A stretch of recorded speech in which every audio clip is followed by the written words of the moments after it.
We're here in Berlin at the Berlinale International Film Festival, and today we are here Courtney Stephens and Pacho Velez for the directors of the American sector. It's so nice to have you here, and I want to make a quick introduction right now. So, how many pieces of the Berlin Wall are there in America, and how long does it take to visit them all? Depends how much time you spend visiting with them, but there are about 70 pieces that we know of, large pieces. So these are 3-ton, 15 feet high sections of the wall.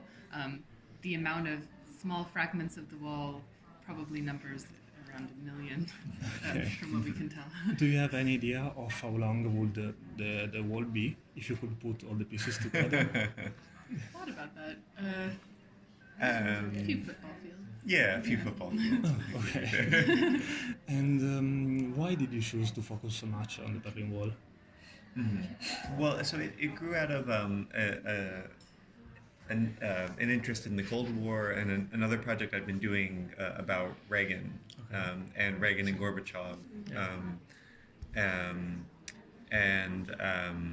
At the Reagan Presidential Library, they have a piece of the Berlin Wall right next to the lunch area. So when you go to visit, you eat lunch next to the Berlin Wall, and people would say crazy things about it. What kind of things? Oh, I mean that the wall was built to keep out the Nazis, or you heard some of. Yeah, I mean, I think at first we were interested. We were pretty focused on how people tell history and what are these narratives that are, that are true and also deviate from the actual story for ideological purposes. But as we kept going, we realized that there was a that was limiting what we were hearing, the idea of getting the facts right, and that actually what people were speaking to came from personal needs and experiences and memory, and that had their own value or had said something about history, something else than facts, and so we began to. So the documentary is full of interesting stories. And what do you think is the general perception that people have on the wall? So is it, or anyone has its own personal opinion, or is there a common feeling? I think the film is actually ultimately about this kind of multi-dimensional way that people construct the wall, so to speak.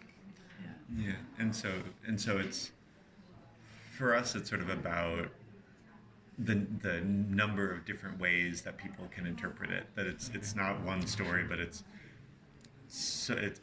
become such an open symbol that it can mean all different kinds of things to all different kinds of people. Okay. And what's the most surprising piece of wall that you found? The one that you least expected? Well, so one that didn't make it into the film. We visited a lot of places that are not in the final film. That are, it's amazing that they're not, because many of them are quite interesting, and one is, I'll let you. I wasn't able to visit this place for reasons. So there's a piece of the Berlin Wall installed in a casino in Las Vegas. It's in the men's toilet behind the urinals. Okay.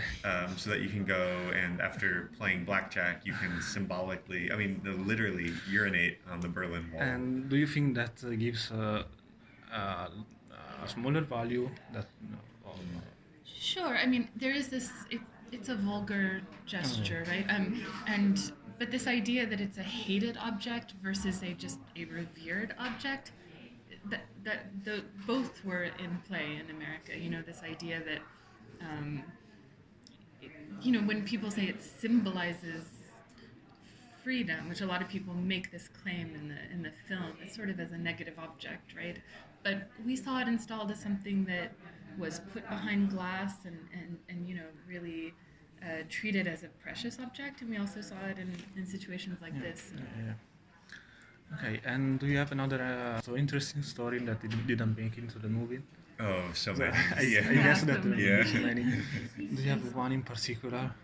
So many interesting people. I mean, well, one since we're sitting here at Potsdamer Platz, I will say that we met gardener who saw us filming in Texas, in Houston, Texas, and pulled over and said, I want to tell you my story. I was stationed in the army in Berlin during the transition from sort of 88 to 90.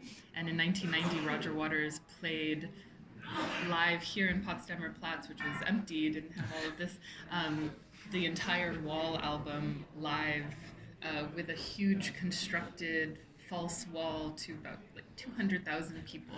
And I thought this was incredible. And also just understanding what the wall in 1989, 1990 meant as a piece of pop culture that now it's become history. And in that time that, we both have lived, the current has receded into, a set of historical. Yeah, sure. And what's it like to see the Berlin Wall in Berlin after seeing so many small pieces around the world?